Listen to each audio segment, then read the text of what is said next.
Maya tidak pernah menyangka, malam ketika hatinya hancur, justru menjadi awal dari takdir yang baru. Ia hanya ingin pulang, membeli sate langganannya, lalu beristirahat setelah hari yang melelahkan. Namun satu kabar dari sahabatnya mengubah segalanya. Kekasih yang selama ini ia percaya, ternyata terlihat bersama perempuan lain. Dengan hati terbakar cemburu dan kecewa, Maya berlari mencari jawaban. Di tangannya masih ada bungkusan sate dengan sambal kacang pedas.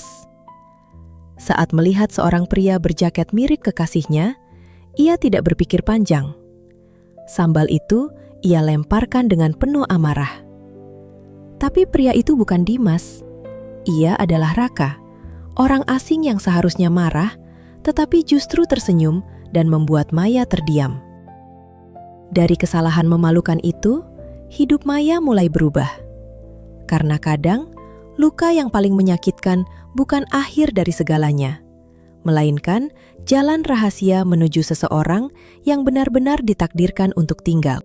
Malam itu, Yogyakarta seperti kain batik tua yang dibentangkan di bawah langit lembab.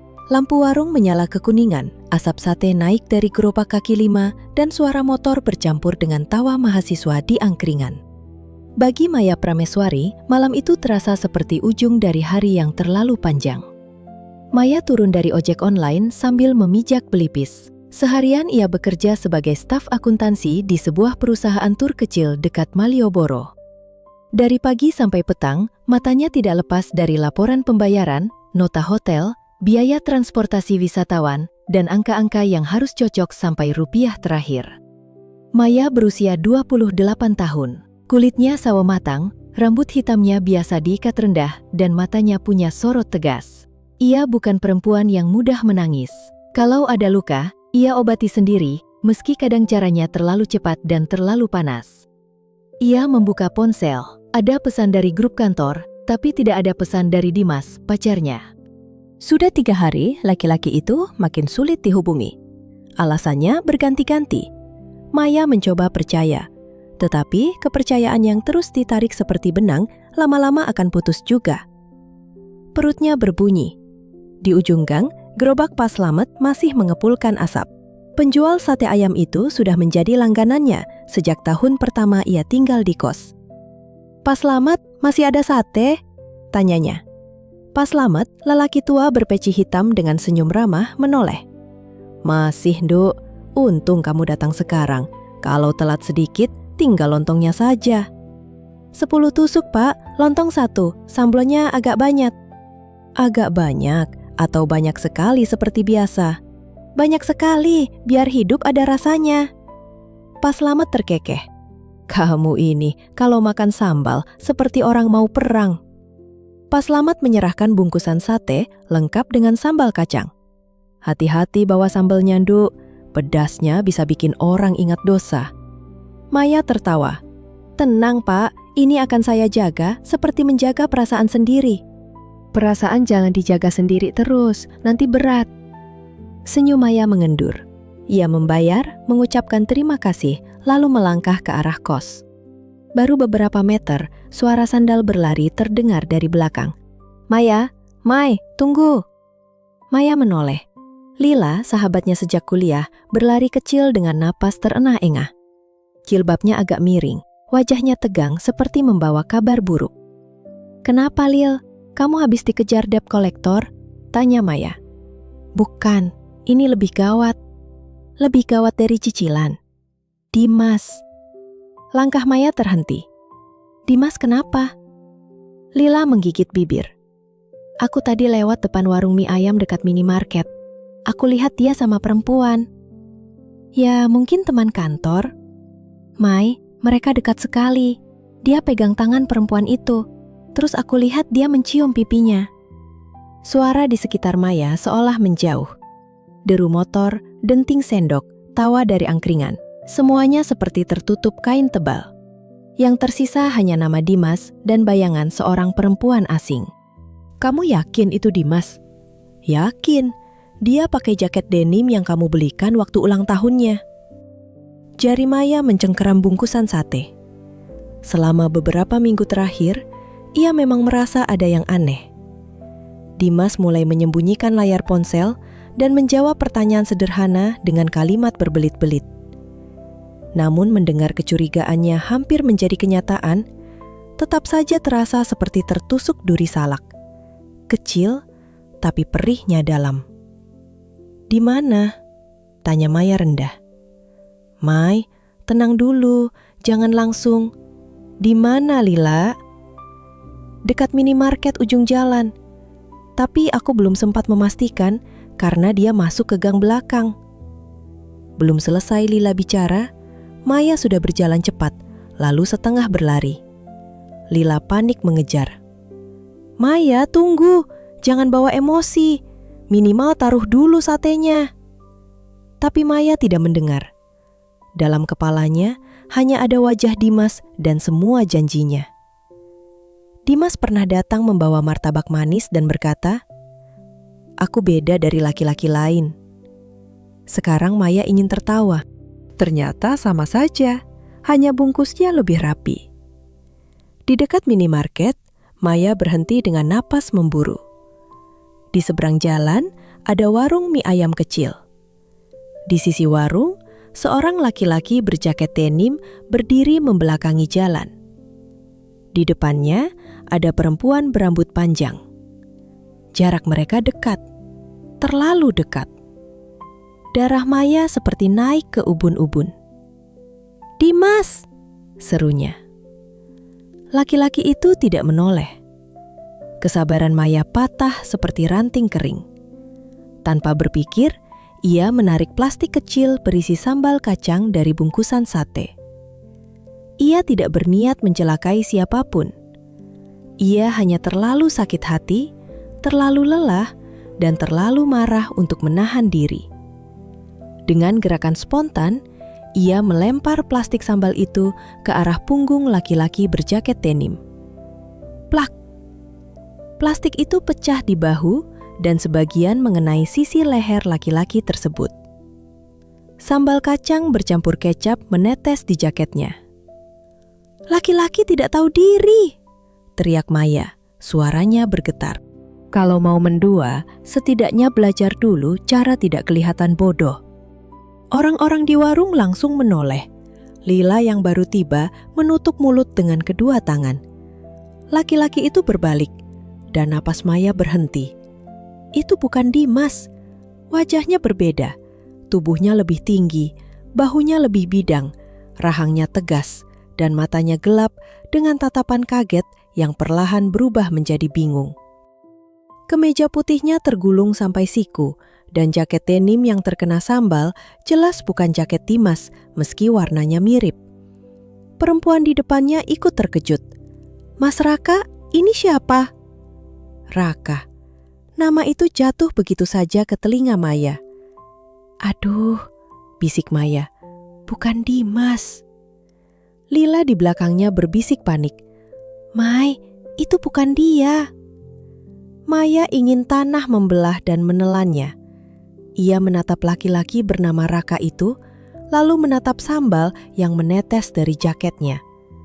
Beberapa tusuk sate masih ada di tangan kirinya, seolah menjadi saksi kejahatan kecil yang baru ia lakukan. "Maaf," ucap Maya cepat. "Saya kira kamu orang lain. Saya benar-benar minta maaf." Raka menyentuh bahunya yang kotor, lalu melihat jarinya.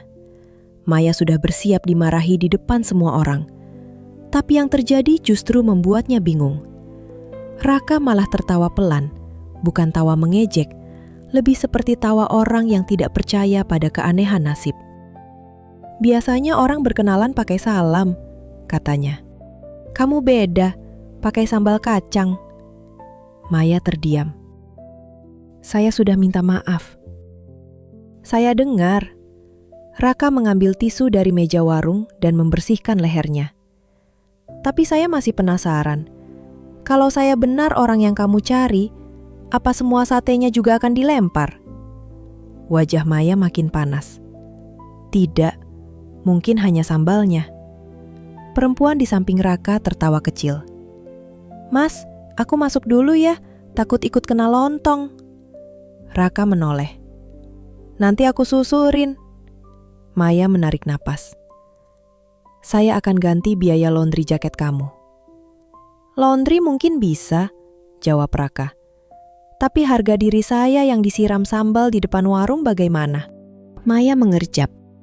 Kamu mau saya ganti juga? Raka menahan senyum. Tergantung. Nama kamu siapa? Tidak perlu tahu nama saya. Perlu.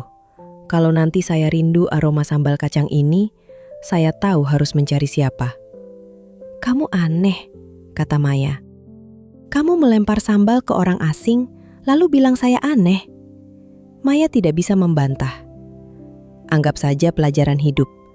Jangan berdiri membelakangi jalan sambil memakai jaket mirip orang yang sedang dicari perempuan marah. Raka tertawa lebih lepas. Maya seharusnya lega, karena suasana tidak berubah menjadi pertengkaran. Tapi senyum Raka justru membuatnya salah tingkah. Mai, kita pergi dulu, bisik Lila.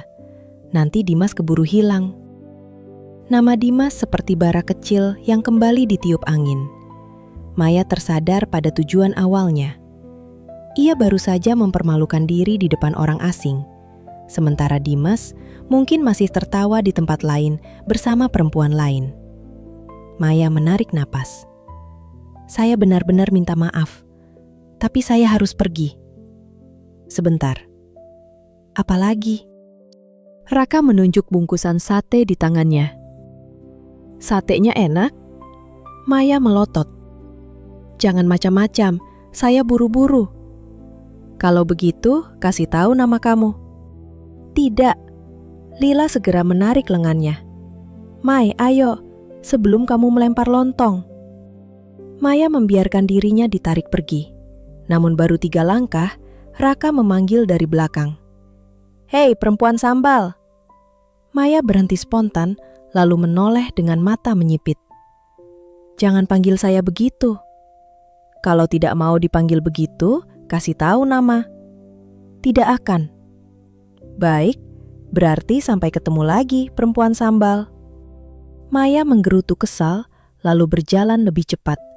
Lila di sampingnya akhirnya tidak sanggup menahan tawa. Jangan tertawa, kata Maya. Aku cuma kagum. Bisa-bisanya kamu disambalin takdir, malah ketemu laki-laki seperti itu. Fokus, kita harus cari Dimas. Begitu nama itu disebut lagi, tawa Lila mereda. Mereka berjalan menuju gang lain di belakang minimarket. Hati Maya kembali berat. Kejadian dengan Raka memang memalukan, bahkan sedikit lucu kalau dilihat dari jauh. Tapi luka yang dibawa Dimas masih ada, menunggu dibuka lebih lebar. Di ujung gang, Lila tiba-tiba berhenti dan menunjuk ke arah halaman sebuah rumah bercat hijau muda. Mai, bisiknya. Itu. Maya mengikuti pandang Lila. Di bawah lampu teras, Dimas berdiri dengan seorang perempuan bergaun krem. Jaket denim yang sangat ia kenal melekat di tubuhnya. Perempuan itu merapikan kerah Dimas, dan Dimas membiarkannya. Kali ini tidak salah orang. Kali ini bukan Raka. Tubuh Maya mendadak dingin. Beberapa menit lalu, ia merasa terbakar amarah. Sekarang, setelah kebenaran berdiri jelas di depan mata, kemarahan itu berubah menjadi sesuatu yang lebih sunyi, seperti rumah kosong setelah lampunya dipadamkan. Lila menyentuh bahunya. Mai, kamu mau bagaimana? Maya tidak langsung menjawab. Ia menatap Dimas lama-lama, mengingat semua pesan manis, semua janji, dan semua alasan yang ia telan mentah-mentah karena ingin percaya. Ternyata yang menjaganya hanya dia sendiri. Maya menggenggam bungkusan sate yang kini tinggal tanpa sambal. Tiba-tiba ia merasa bodoh, bukan karena mencintai, melainkan karena terlalu lama mengabaikan tanda-tanda yang sudah menari di depan mata seperti bayangan wayang di balik kelir.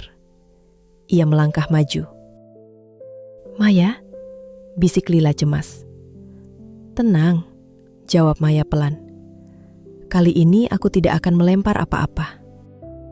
Tapi dari cara ia menegakkan bahu, Lila tahu, badai yang sesungguhnya baru akan dimulai. Dimas akhirnya menoleh. Wajahnya berubah pucat begitu melihat Maya berdiri beberapa meter darinya. "Maya?" Suaranya tercekat. Kamu kok di sini?" Maya tersenyum tipis. Senyum yang tidak hangat, tapi cukup rapi untuk menyembunyikan gemetar di bibirnya. "Aku juga ingin tahu," katanya pelan. "Kamu kok di sini, Dimas?" Perempuan di samping Dimas memandang mereka bergantian. "Mas, ini siapa?" Maya menatap Dimas menunggu jawaban. Untuk pertama kalinya malam itu, ia tidak terburu-buru. Ia ingin mendengar sendiri kebohongan apa lagi yang akan dipilih laki-laki itu. Dimas membuka mulut, tapi tidak ada kata yang keluar. Maya mengangguk pelan, seolah jawaban itu sudah cukup. Di kejauhan, suara azan Isya terdengar lembut melewati atap-atap rumah. Maya memejamkan mata sebentar. Ia membeli sate untuk mengobati lelah. Ia pulang membawa luka. Ia salah melempar sambal kepada orang asing. Dan sekarang, ia berdiri di depan pengkhianatan yang akhirnya tidak bisa lagi disangkal. Anehnya, di sela-sela sakit itu, wajah Raka sempat terlintas. Ia tidak membalas amarah dengan amarah. Maya segera menepis pikiran itu. Bukan waktunya memikirkan orang asing. Ia menatap Dimas sekali lagi. Kali ini, matanya tidak lagi mencari alasan. Hanya ada ketegasan yang tumbuh pelan, seperti akar pohon beringin yang diam-diam mencengkeram tanah. "Bicara, Dimas," ujar Maya. "Malam ini aku ingin dengar semuanya dari mulutmu sendiri." Dan saat Dimas menunduk tanpa mampu menjawab, Maya tahu, kadang diam adalah pengakuan yang paling jujur. Maya menunggu Dimas bicara, tetapi laki-laki itu hanya berdiri kaku di bawah lampu teras. Wajahnya pucat, sementara perempuan bergaun krem di sampingnya mulai melepas tangan dari lengannya. "Mas," perempuan itu berkata pelan. "Dia siapa?" Dimas menelan ludah. "Nara, nanti aku jelaskan." Maya tersenyum tipis, tapi dadanya terlalu sesak untuk tertawa. "Nanti? Bahkan sekarang kamu masih mau menunda?" "Maya, tolong jangan bikin keributan di sini." Kalimat itu seperti minyak yang dituang ke bara. Bukan maaf yang keluar dari mulutnya, bukan penyesalan. Yang pertama ia pikirkan justru rasa malu karena ketahuan. Lila langsung maju. Keributan. Yang bikin ribut itu orang yang selingkuh atau orang yang akhirnya tahu diselingkuhi? Maya mengangkat tangan, memberi isyarat agar Lila tenang. Ia menatap Dimas lama-lama.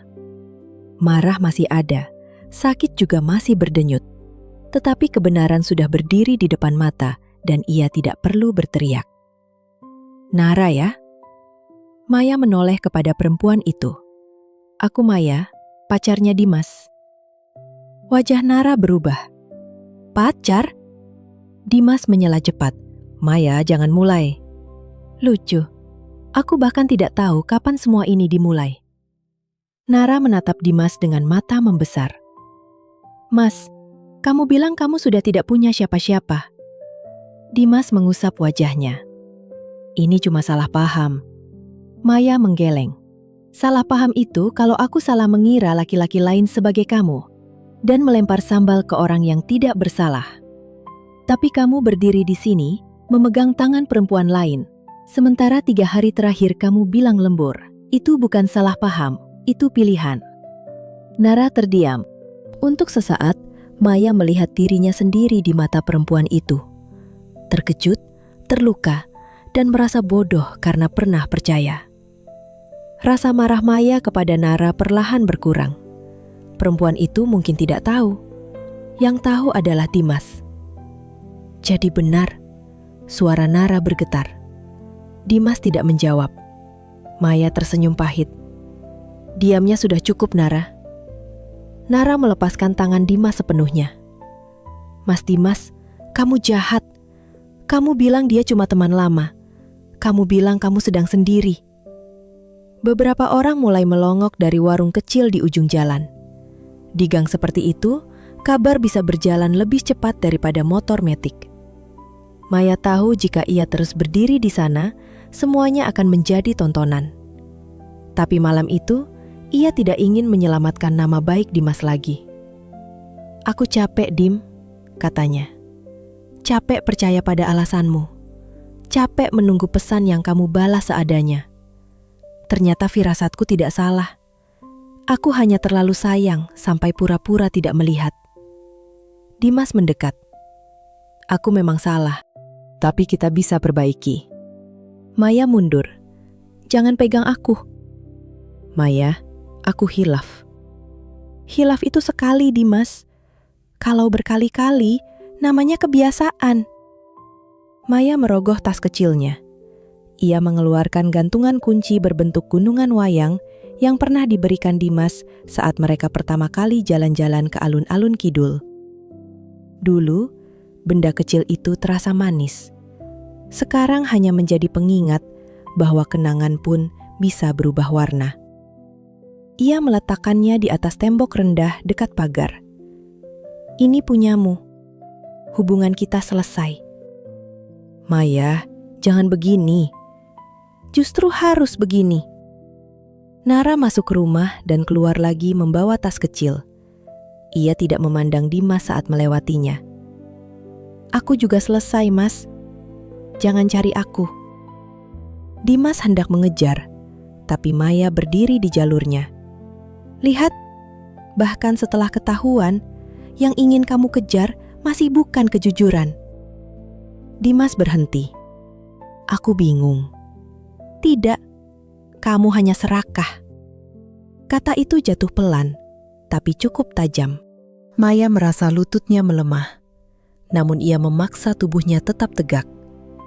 Ia berbalik. Lila segera merangkul bahunya. Mereka berjalan meninggalkan Dimas dengan gantungan kunci kecil di tembok dan semua kebohongannya yang akhirnya terbuka. Baru setelah mereka berbelok ke gang berikutnya, Maya berhenti. Ia menutup wajah dengan kedua tangan. Lila hanya memeluk Maya dari samping. "Lil," bisik Maya, suaranya patah. "Kenapa rasanya tetap sakit, padahal aku tahu dia tidak pantas?" "Karena kamu tulus, Mai. Yang tidak pantas itu dia, bukan perasaanmu." Maya mengangguk, tapi air matanya tetap jatuh. Di bawah langit malam Yogyakarta, ia menangis tanpa suara. Bukan karena ingin kembali kepada Dimas, melainkan karena ia sedang melepas versi dirinya yang pernah percaya sepenuh hati. 1 minggu berlalu.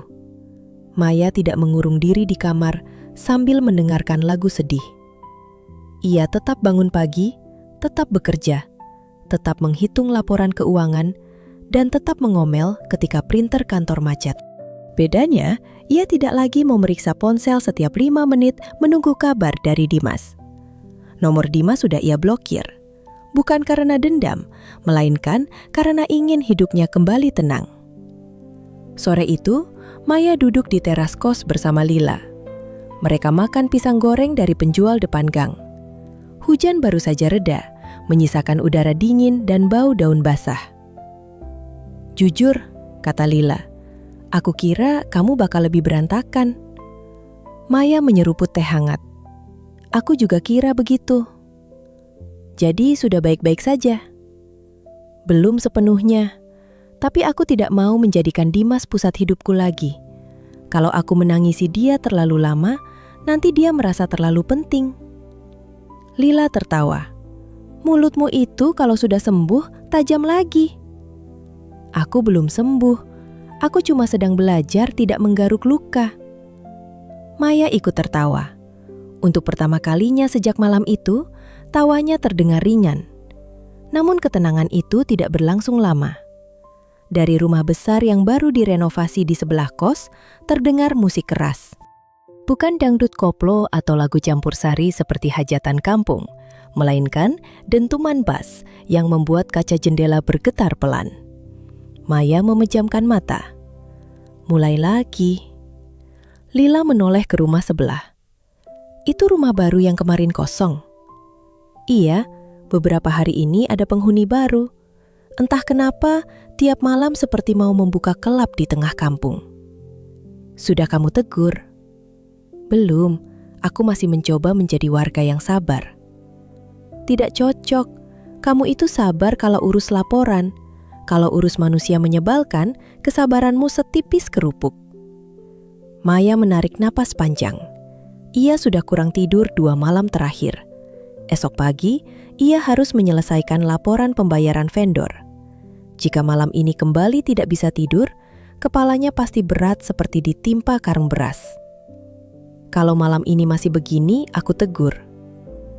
Dengan cara baik-baik kan? Maya diam. Maya? Iya, baik-baik. Aku bukan preman pasar. Kamu memang bukan preman, tapi kamu pernah melempar sambal ke orang asing. Sekali, dan itu kecelakaan. Kecelakaan yang sangat berbumbu.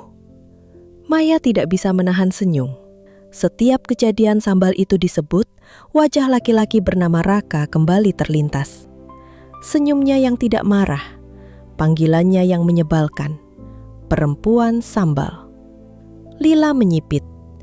Jangan-jangan kamu mikirin laki-laki yang kena sambal itu. Dia orang asing. Semua orang juga awalnya asing sebelum jadi jodoh. Jangan mulai, aku baru putus. Aku tidak menyuruhmu pacaran besok, aku cuma bilang dunia tidak berhenti di Dimas. Maya menunduk menatap teh di tangannya. Aku tahu, tapi rasanya kepercayaan itu seperti gelas retak. Masih bisa dipakai, tapi setiap diisi, aku takut pecah. Lila tidak lagi menggoda. Ia menyentuh tangan Maya. Pelan-pelan saja. Malam turun semakin pekat. Lila pulang. Maya masuk ke kamar kos, mandi, lalu mencoba tidur. Namun baru saja matanya terpejam, dentuman musik dari rumah sebelah kembali mengguncang dinding. Maya membuka mata. Ya Allah, sabar itu ada batasnya. Ia menutup kepala dengan bantal. Tidak mempan.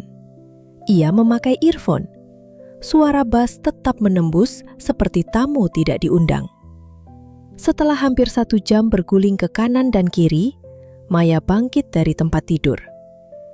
Ia memakai jaket tipis, mengikat rambut asal-asalan, lalu keluar kamar. Lorong kos sudah sepi. Maya berjalan ke depan rumah sebelah. Gerbangnya tinggi, bercat hitam, dengan lampu taman menyala terang. Ia menekan bel sekali. Tidak ada jawaban. Ia menekan lagi. Masih tidak ada. Maya mengetuk gerbang. Permisi. Bisa kecilkan musiknya? Ini sudah malam. Tidak ada yang keluar. Di lantai 2, ia melihat bayangan orang bergerak di balik tirai. Berarti ada orang. Berarti mereka mendengar. Atau setidaknya seharusnya mendengar. Bagus, gumam Maya. Pura-pura tuli. Di sisi gerbang ada tembok yang tidak terlalu tinggi dengan pot besar di bawahnya. Otaknya yang waras berkata, pulang saja. Besok tegur baik-baik. Tapi otaknya yang lelah berkata, kalau listriknya mati, musiknya juga mati. Ini bukan masukan Pak Isin, bisiknya. Ini upaya penyelamatan jam tidur warga. Ia naik ke pot, berpegangan pada besi pagar, lalu dengan susah payah memanjat. Sandalnya hampir lepas, jaketnya tersangkut sedikit. Ia akhirnya berhasil duduk di atas tembok. Kalau ibu tahu aku begini, aku disuruh ruatan, gumamnya. Ia melompat ke halaman dalam. Maya melihat tangga lipat bersandar di dinding samping. Ia menyeret tangga itu perlahan. Di atas ada jendela terbuka sedikit. Dengan napas tertahan, Maya naik. Tangga berderit, jantungnya ikut berderit. Begitu sampai di dekat jendela, ia melihat kamar yang terang. Tidak ada orang. Ia masuk perlahan, lalu menoleh ke sekeliling. Kamar itu rapi, terlalu rapi untuk orang yang suka musik berisik. Ada meja gambar, beberapa gulungan kertas, buku arsitektur, dan aroma kopi yang samar. Maya mencari panel listrik. Ia melihat kotak kecil di dekat pintu. Baru saja ia hendak mendekat, pintu kamar terbuka. Maya membeku. Raka berdiri di ambang pintu dengan headphone di leher. Matanya membesar. Maya juga membesar matanya. "Kamu," ucap mereka bersamaan. Maya spontan menunjuknya. "Ini rumahmu." Raka menatap jendela, lalu menatap Maya. "Pertanyaan yang lebih penting, kenapa kamu masuk lewat jendela rumah saya?" "Aku tidak tahu ini rumahmu." "Kalau bukan rumah saya, berarti kamu memang hobi masuk lewat jendela orang." "Jangan salah paham, aku mau mematikan listrik." Raka terdiam sebentar. Itu tidak membuat penjelasanmu terdengar lebih baik. Maya menghela napas kasar. "Saya sudah bel dari tadi, tidak ada yang membuka. Musik dari rumah ini keras sekali. Sudah beberapa malam saya tidak bisa tidur. Saya besok kerja. Saya bukan kelelawar yang bisa hidup dari begadang." Raka melepas headphone sepenuhnya. Wajahnya berubah merasa bersalah. "Jadi kamu tetangga sebelah?" "Ya, kos Bu Sumi." Astaga, Raka mengusap tengkuk. "Maaf, yang menyalakan musik itu sepupu saya. Dia mau berangkat ke Bali lusa, jadi teman-temannya datang. Saya sendiri juga terganggu, makanya pakai headphone." "Bagus untuk kamu, tapi saya harus kerja besok." Raka mengangguk, senyumnya melembut. "Maaf, serius. Saya tidak tahu sampai separah itu mengganggu tetangga. Saya pakai headphone dari tadi karena tidak tahan juga." Tidak ada orang normal yang biasa tidur diiringi bass seperti mau hajatan tahun baru. Raka tertawa pelan. "Baik, saya turun sekarang dan matikan musiknya. Tapi setelah itu, kamu turun lewat pintu. Saya tidak mau perempuan sambal berubah jadi perempuan jatuh dari tangga." "Jangan panggil saya begitu." "Kalau begitu, akhirnya beritahu nama." Maya menarik napas. Situasinya sudah terlalu aneh untuk mempertahankan misteri. "Maya, nama saya Maya." Raka tersenyum. "Maya, jauh lebih bagus daripada perempuan sambal." Maya ingin membalas, tapi suara musik tiba-tiba berhenti. Rumah itu mendadak tenang. Setelah berhari-hari mendengar dentuman, kesunyian terasa seperti hadiah lebaran. "Syukurlah," gumam Maya. Raka memperhatikan wajahnya. "Kamu benar-benar kurang tidur. Terima kasih sudah menyampaikan hal yang sangat romantis." "Bukan romantis, faktual. Mata kamu seperti laporan keuangan yang belum diaudit." Maya hampir tersinggung, tapi perumpamaan itu terlalu dekat dengan hidupnya sampai ia tertawa kecil tanpa sadar. "Saya pulang. Tunggu, saya antar sampai gerbang." "Kalau kamu keluar sendiri dan sepupu saya melihat, reputasi kita bisa runtuh bersamaan." Maya tidak punya alasan untuk menolak. Ia mengikuti Raka keluar kamar. Ketika sampai di depan gerbang, Raka membukakan pintu kecil untuknya. "Terima kasih dan maaf," ucap Maya. "Untuk yang mana, sambal atau jendela?" "Dua-duanya." "Diterima. Tapi sepertinya hidup saya akan membosankan kalau kamu berhenti minta maaf." Maya menggeleng. "Kamu memang aneh. Dan kamu menarik." Kata itu membuat Maya terdiam. "Saya baru putus," ucap Maya tanpa tahu kenapa ia mengatakannya. Raka tidak tampak terkejut. "Saya tahu sedikit. Saya tidak akan memaksa apapun." Maya menatap ujung sandalnya. "Saya belum baik-baik saja." "Bagus," jawab Raka pelan. "Karena kamu tidak pura-pura. Orang yang masih bisa jujur pada dirinya sendiri biasanya akan sembuh, meski pelan." Maya tidak menyangka akan mendengar kalimat seperti itu dari laki-laki yang baru dikenalnya melalui sambal dan jendela. Ia ingin menjawab dengan candaan, tetapi tenggorokannya terasa penuh. "Aku pulang dulu." "Selamat malam, Maya." "Selamat malam, Raka." Maya berjalan ke kos. Ketika sampai di depan pintu, ia menoleh sebentar. Raka masih berdiri di gerbang rumahnya, memastikan ia masuk dengan aman. Begitu Maya membuka pintu dan masuk, ia merasakan sesuatu yang aneh di dadanya. Bukan cinta, belum. Tapi untuk pertama kalinya setelah dikhianati, ia merasa tidak semua pertemuan harus dicurigai sebagai awal luka baru. Sejak malam ketika musik di rumah sebelah akhirnya berhenti, hidup Maya terasa sedikit lebih tenang. Namun rasa malu karena memanjat pagar rumah Raka masih tersisa seperti noda kecap di baju putih. Di kantor, ia mencoba tenggelam dalam laporan. Angka-angka selalu punya cara sendiri untuk menenangkan pikirannya. Tidak seperti hati manusia yang bisa berubah tanpa tanda terima. Sore hari, hujan gerimis turun ketika Maya pulang. Di ujung gang, Pak Slamet sudah membuka gerobak sate. Baru saja Maya ingin membeli, suara laki-laki terdengar dari samping. "Kalau boleh, sambelnya dipisah saja, Pak, untuk keamanan nasional." Maya menoleh. Raka berdiri di sana dengan kaos gelap. "Kamu selalu muncul di waktu yang salah," kata Maya. "Menurut saya justru tepat. Kalau saya terlambat, mungkin Pak Slamet akan memberi kamu sambal sebagai senjata ulang." Pak Slamet tertawa. "Oh, ini toh korbannya." "Korban yang selamat, Pak," jawab Raka. "Tapi jaket saya masih trauma." "Drama sekali," gumam Maya. "Tidak perlu bayar laundry, cukup traktir saya sebagai permintaan maaf resmi." Pada akhirnya, entah karena lelah berdebat atau karena ia memang lapar, Maya mengizinkan Raka berjalan bersamanya ke angkringan kecil di pojok gang. Mereka duduk di bangku kayu panjang. Di depan mereka ada nasi kucing, tempe bacem, sate telur puyuh, dan wedang jahe yang mengepul.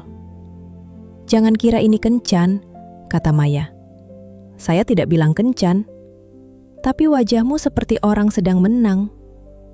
Karena akhirnya perempuan sambal duduk satu meja dengan saya tanpa membawa amunisi. Maya memutar mata, tapi senyumnya tidak bisa ia tahan sepenuhnya. Raka bercerita bahwa ia bekerja sebagai arsitek lepas dan baru pindah untuk membantu ibunya mengurus rumah lama keluarga. Sepupunya, Dimas, hanya menumpang sebelum berangkat ke Bali. "Nama sepupumu Dimas juga?" tanya Maya, terkejut. "Iya, tapi bukan Dimas yang sudah masuk arsip itu." Maya tertawa kecil. Maya mengaduk wedang jahe. "Kamu selalu santai begitu?" "Tidak selalu, tapi saya belajar. Ayah saya pernah bilang, kalau api dibalas api, yang tersisa hanya abu. Sejak itu saya coba lebih pelan." Kalimat itu membuat Maya diam. Ia teringat dirinya sendiri malam itu, melempar sambal sebelum memastikan apapun. "Berarti aku kebalikanmu." "Tidak juga. Kamu hanya sedang terluka." Maya menatapnya. "Kamu tidak tahu apa-apa tentang aku." "Benar, tapi orang yang tidak terluka biasanya tidak membawa marah setajam itu." Maya menunduk. Raka tidak mendesak. Sikap diamnya membuat Maya merasa aman, seperti tikar pandan di beranda. Sederhana, tetapi memberi tempat untuk duduk. "Aku pernah percaya pada orang yang salah," ucap Maya akhirnya. "Firasatku sudah ada, tapi aku selalu bilang, mungkin dia sibuk, mungkin aku terlalu sensitif. Ternyata aku cuma sedang mengajari diriku sendiri untuk menutup mata." "Itu bukan salahmu," kata Raka. "Orang yang tulus sering mengira orang lain juga setulus dia." Maya tertawa hambar. "Kalimatmu bagus. Sering latihan?" "Tidak. Saya hanya punya ibu yang suka memberi nasihat sambil mengupas bawang." Maya tersenyum. Hatinya yang semula kaku sedikit melunak. Raka tidak menawarkan diri menjadi pengganti. Ia hanya menemani, bercanda secukupnya, lalu mengantar Maya sampai depan kos. Hari-hari berikutnya berjalan dengan ritme baru. Raka kadang muncul di depan gang ketika Maya pulang kerja. Bukan dengan cara mencolok, melainkan seolah kebetulan. Kadang ia sedang membeli kopi, kadang berdiri di dekat gerobak bakso. Maya tahu tidak semuanya kebetulan, tapi ia tidak keberatan. "Kenapa kamu selalu ada di sini?" tanya Maya suatu sore. Raka menyesap es teh dari plastik. Rumah saya di sini. Di depan gang. Dekat depan gang. Kamu pikir aku mudah dibohongi? Tidak. Justru karena kamu sulit dibohongi, saya jawab setengah jujur. Maya menggeleng, tetapi mereka tetap berjalan bersama. Raka tidak pernah memaksa menggandeng tangannya. Ia berjalan di sisi luar dekat jalan, membiarkan Maya berada di bagian yang lebih aman. Gerak kecil itu tidak dibuat-buat, dan justru karena itu Maya mengingatnya. Suatu malam, Maya pulang lebih lambat karena ada masalah pembayaran rombongan wisata dari Surabaya. Ia keluar gedung hampir pukul 10. Udara lembab, langit pekat, dan jalanan mulai sepi. Maya mencoba memesan ojek online, tetapi beberapa kali dibatalkan. Ponselnya tinggal 12%. Ia tidak ingin menghubungi Raka. Mereka bukan siapa-siapa. Ia tidak mau sedikit-sedikit bergantung pada laki-laki baru hanya karena pernah dikecewakan laki-laki lama. Namun pesan Raka tiba lebih dulu. Sudah pulang? Maya menatap layar. Ia ragu, lalu membalas. Belum, baru keluar kantor, susah dapat ojek. Tidak sampai 1 menit Raka menelpon. Kamu masih di depan kantor? Suaranya terdengar cemas. Iya, tapi tidak apa-apa, aku bisa tunggu. Lokasimu kirim sekarang, saya jemput. Tidak perlu, sudah malam. Justru karena sudah malam. Raka, aku tidak mau merepotkan. Kamu tidak merepotkan, saya yang menawarkan. Maya memejamkan mata. Ada bagian dari dirinya yang ingin menolak.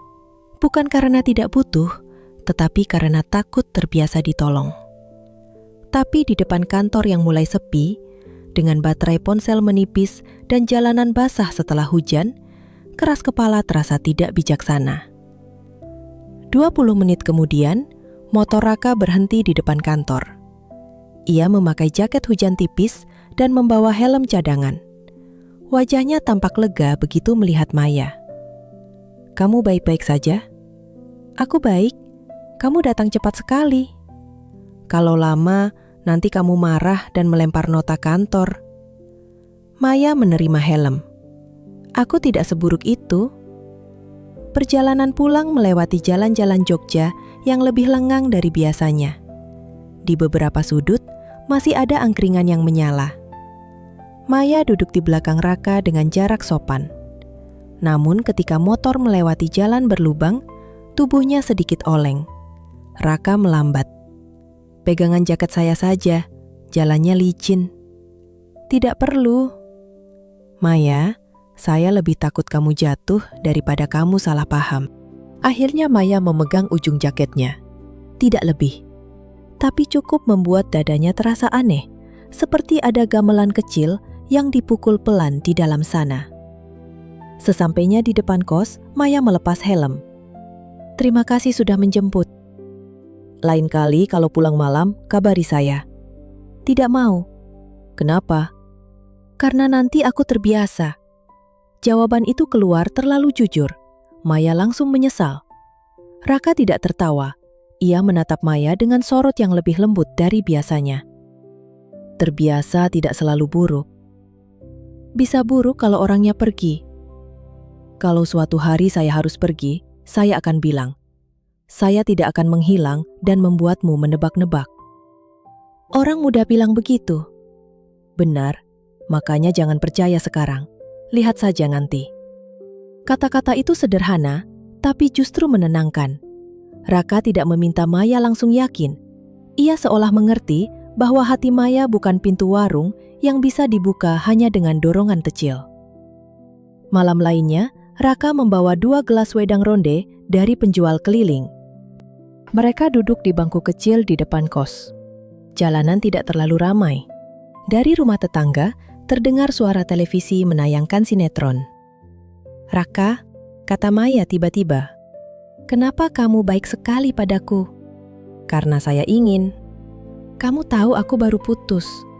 Aku belum bisa percaya. Bukankah itu merepotkan? Maya, manusia bukan barang elektronik yang kalau rusak langsung dianggap merepotkan. Kadang kita cuma perlu waktu untuk sembuh. Maya memandangi jalan. Aku belum siap membuka hati. Saya tidak meminta kunci. Boleh saya berjalan di depan pagar dulu? Kalau suatu hari kamu merasa aman, kamu bisa buka pintunya sedikit. Kalau tidak, saya tetap menghormati." Kata-kata itu membuat Maya terdiam lama. Tidak ada tekanan di dalam suara Raka. Tidak ada tuntutan, hanya kesediaan untuk menunggu. "Mungkin aku butuh waktu lama," ucap Maya. "Waktu di Jogja berjalan pelan. Saya bisa belajar sabar. Saya tidak yakin pada mudahnya. Saya yakin pada niat saya." Namun sebelum Maya bisa mengatakan apapun, ponselnya bergetar. Nama yang muncul di layar membuat seluruh tubuhnya menegang. Dimas. Nomor itu seharusnya sudah diblokir. Mungkin ini nomor baru. Pesannya singkat. "Mai, aku mau bicara. Aku di depan gang. Tolong temui aku sebentar." Maya menatap layar seperti melihat hantu lama muncul dari balik pintu.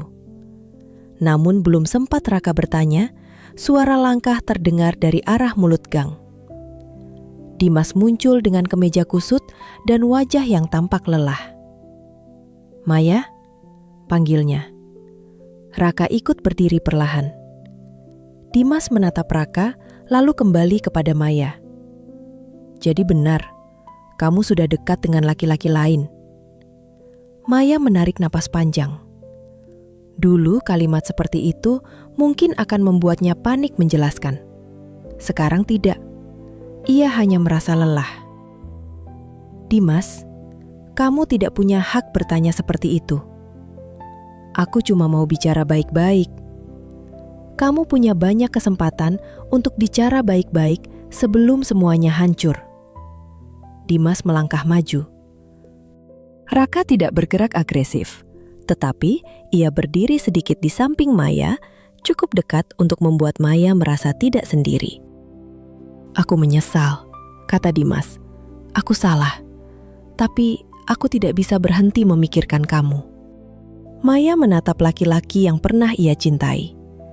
Ada masa ketika satu kalimat penyesalan dari Dimas mungkin cukup membuatnya luluh. Tapi malam ini, hatinya tidak lagi berlari ke arah suara itu. "Penyesalanmu datang setelah kamu kehilangan tempat nyaman," kata Maya. "Bukan setelah kamu sadar menyakitiku." Dimas melirik Raka. "Kamu baru kenal dia. Jangan sampai kamu salah pilih lagi." Raka hendak bicara, tetapi Maya mengangkat tangan kecil menahannya. Ia ingin menyelesaikan ini sendiri. "Salah pilihku dulu adalah kamu," ucap Maya pelan. "Dan aku sedang memperbaikinya dengan tidak kembali." Wajah Dimas berubah. "Jadi benar kamu memilih dia?" Maya menatap Raka sebentar. Raka tidak meminta jawaban apapun. Ia hanya berdiri di sana, diam dan siap, seperti payung yang belum dibuka tapi ada ketika hujan mulai turun. "Aku memilih diriku sendiri," jawab Maya. "Itu yang tidak pernah aku lakukan saat bersamamu." Hening menyelimuti gang. Dari kejauhan terdengar suara tukang nasi goreng memukul wajan, seolah dunia tetap berjalan meski satu bab dalam hidup Maya sedang benar-benar ditutup. Dimas menunduk. Untuk pertama kalinya, Maya tidak merasa perlu menunggunya berkata apa-apa. Ia sudah cukup mendengar, cukup menangis, cukup menyalahkan dirinya sendiri. "Pulanglah Dimas, jangan datang lagi." Dimas ingin membantah, tetapi tatapan Maya membuatnya berhenti. Setelah beberapa saat, ia berbalik dan berjalan pergi, membawa semua sisa masa lalu yang tidak lagi Maya genggam. Ketika Dimas menghilang di tikungan, Maya baru menyadari napasnya tertahan. Raka menoleh kepadanya. "Kamu baik-baik saja?" Maya mengangguk, meski matanya mulai panas. "Aku pikir aku akan hancur kalau melihat dia lagi. Dan ternyata aku masih berdiri." Raka tersenyum kecil. "Itu awal yang bagus." "Raka, ya? Terima kasih karena tidak mengambil alih. Saya tahu kamu bisa. Saya hanya berjaga kalau kamu butuh tempat bersandar." Malam itu, Setelah Raka pulang ke rumah sebelah dan Maya masuk ke kamar, ia duduk di tepi ranjang sambil memandangi jendela. Untuk pertama kalinya, ia tidak merasa masa lalu mengejarnya. Dimas sudah datang, sudah berbicara, dan ia tidak runtuh. Di luar, rumah Raka tenang. Tidak ada musik keras, hanya lampu lantai 2 yang menyala lembut. Maya tersenyum sendiri. Ia belum tahu apa nama perasaan yang tumbuh perlahan di dadanya. Mungkin rasa nyaman. Mungkin rasa percaya yang baru belajar berjalan. Mungkin sesuatu yang suatu hari akan lebih besar. Untuk saat ini, ia tidak ingin terburu-buru memberi nama. Ia hanya tahu, malam itu ia tidur lebih nyenyak. Bukan karena semua lukanya sembuh, melainkan karena ia akhirnya mengerti bahwa sembuh tidak selalu berarti lupa. Kadang sembuh adalah ketika nama lama datang mengetuk pintu dan kita tidak lagi merasa wajib membukanya. Musim hujan di Yogyakarta selalu datang dengan caranya sendiri. Kadang ia turun pelan seperti orang mengetuk pintu. Kadang ia jatuh deras tanpa memberi kesempatan siapapun untuk bersiap. Siang itu, langit sudah gelap sejak pukul 3. Awan menggantung rendah di atas gedung kantor Maya, seolah sebentar lagi seluruh kota akan ditumpahi air dari kendi raksasa. Maya masih duduk di depan komputer ketika beberapa rekan kerjanya mulai berkemas. Di layar, tabel pembayaran untuk rombongan wisata dari Makassar masih belum cocok. Ada selisih yang tidak besar, tetapi cukup membuat kepalanya berdenyut. Ia tidak bisa meninggalkan pekerjaan itu begitu saja. Besok pagi, atasannya harus menyerahkan laporan kepada pemilik perusahaan. "Maya, kamu belum pulang?" tanya Bu Ratna, supervisor yang sudah memakai jas hujan plastik. "Sebentar lagi, Bu. Ini tinggal satu bagian." "Di luar sudah mau hujan besar. Jangan terlalu malam." "Iya, Bu. Nanti saya langsung pulang." Bu Ratna menghela napas. Tetapi ia tahu, Maya keras kepala jika sudah berurusan dengan angka. "Kalau begitu hati-hati, jangan lupa pesan ojek sebelum terlalu sepi." Maya mengangguk. Satu persatu orang kantor pergi. Ruangan menjadi lebih sunyi. Hanya tersisa suara kipas angin, ketikan keyboard, dan hujan yang akhirnya mulai mengetuk kaca jendela.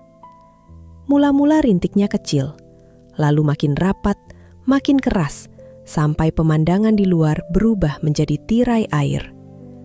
Maya memeriksa jam. Pukul 8:40. Ia mengusap wajah. Sebentar lagi selesai. Namun sebentar yang ia maksud berubah menjadi 1 jam lebih. Ketika akhirnya angka di laporan cocok, jam sudah mendekati pukul 10.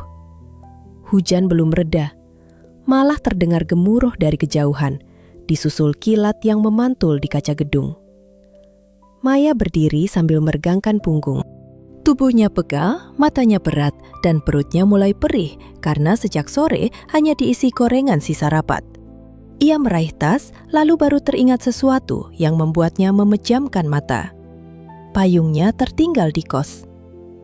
"Lengkap sudah," gumamnya.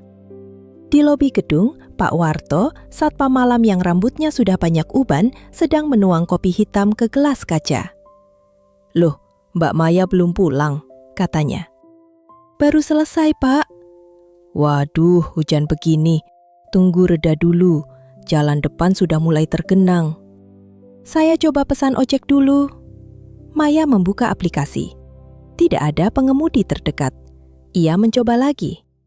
Satu pengemudi menerima, lalu membatalkan. Yang kedua juga begitu. Mungkin karena jalan mulai tergenang dan hujan terlalu lebat. Pak Warto melongok keluar.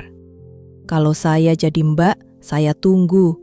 Hujan seperti ini, biasanya air cepat naik di perempatan. Kalau menunggu terlalu lama, saya bisa tertidur di lobi, Pak." "Tidur di lobi masih lebih aman daripada menerobos banjir." Maya tersenyum sopan. Ia tahu Pak Warto benar, tapi kepalanya sudah terlalu penuh.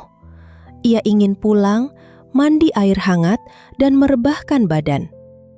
Esok pagi, ia tetap harus bekerja.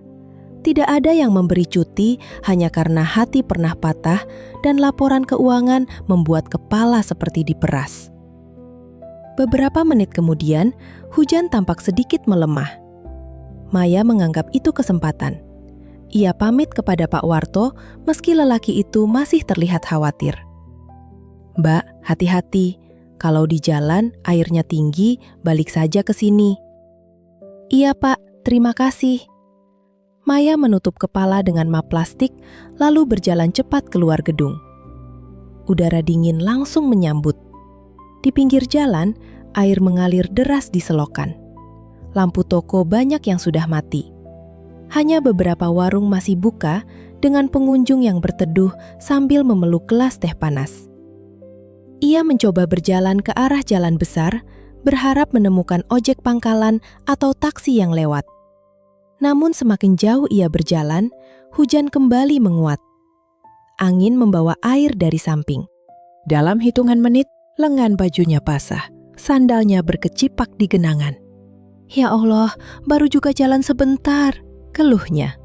Di perempatan kecil, air sudah setinggi mata kaki.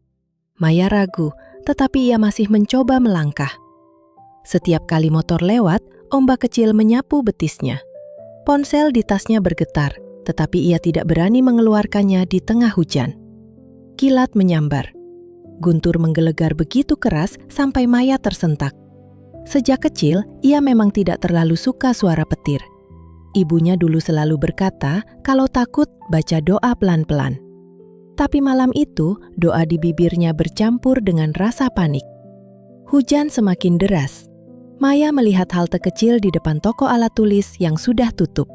Ia segera berlari ke sana dan berdiri di bawah atap seng.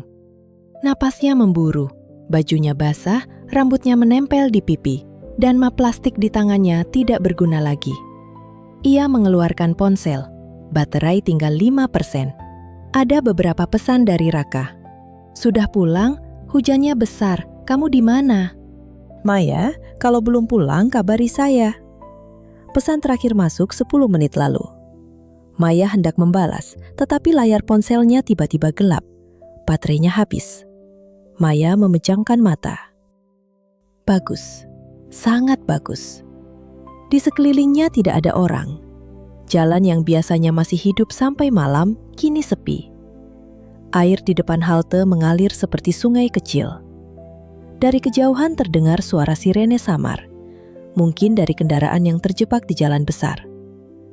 Maya memeluk tasnya erat-erat. Ia mencoba menenangkan diri. Ini hanya hujan. Ini hanya banjir kecil. Sebentar lagi pasti ada orang lewat. Namun setiap kali kilat menerangi jalan, bayangan pohon dan tiang listrik tampak bergerak menakutkan. Angin membuat seng halte berderak. Air makin tinggi, kini hampir mencapai betis. Maya menggigit bibir. Untuk pertama kalinya malam itu, ia menyesal tidak mendengar nasihat Pak Warto. Ia juga menyesal tidak membalas pesan Raka lebih cepat. Tapi penyesalan selalu datang seperti payung setelah hujan membasahi kepala. Ia duduk di bangku halte yang dingin. Tubuhnya menggigil. Bukan hanya karena basah, tapi karena rasa takut yang perlahan merambat dari dada ke ujung jari. Ia tidak ingin menangis, namun air mata keluar juga, bercampur dengan sisa hujan di wajahnya. "Maya?" Suara itu terdengar samar di antara deru hujan. Maya mengangkat kepala. Awalnya ia mengira itu hanya pikirannya sendiri. Lalu suara itu terdengar lagi, lebih dekat. "Maya!" Dari balik tirai hujan, seorang laki-laki berlari sambil membawa payung besar. Jaket hujannya gelap, celananya basah sampai lutut. Ketika wajahnya terlihat di bawah lampu jalan, Maya nyaris tidak percaya. "Raka?" Raka sampai di halte dengan napas terengah. Wajahnya penuh kekhawatiran. "Kamu di sini? Ya Allah, saya cari kamu dari tadi." Maya berdiri, tapi tubuhnya lemas. "Ponselku mati." "Saya tahu. Saya coba telepon tidak bisa. Saya ke kos, kamu belum pulang. Saya tanya ke Bu Sumi, Katanya kamu belum terlihat. Saya hampir ke kantor, lalu lihat kamu dari jalan. Maya ingin berkata bahwa ia baik-baik saja, tetapi suara yang keluar justru pecah. Aku takut. Dalam sekejap, ekspresi Raka berubah semakin lembut. Ia menutup payung, mendekat, lalu membuka jaket hujannya sedikit untuk melindungi Maya dari angin. Tidak apa-apa, saya sudah di sini. Maya tidak sadar kapan ia memeluk Raka. Yang ia tahu, tangannya sudah mencengkeram bagian depan jaket laki-laki itu, dan kepalanya bersandar di dadanya. Raka terdiam sesaat, lalu perlahan menepuk punggungnya. Tenang, kita pulang pelan-pelan. Airnya makin naik, jadi jangan lama di sini. Aku tidak bisa hubungi siapa-siapa.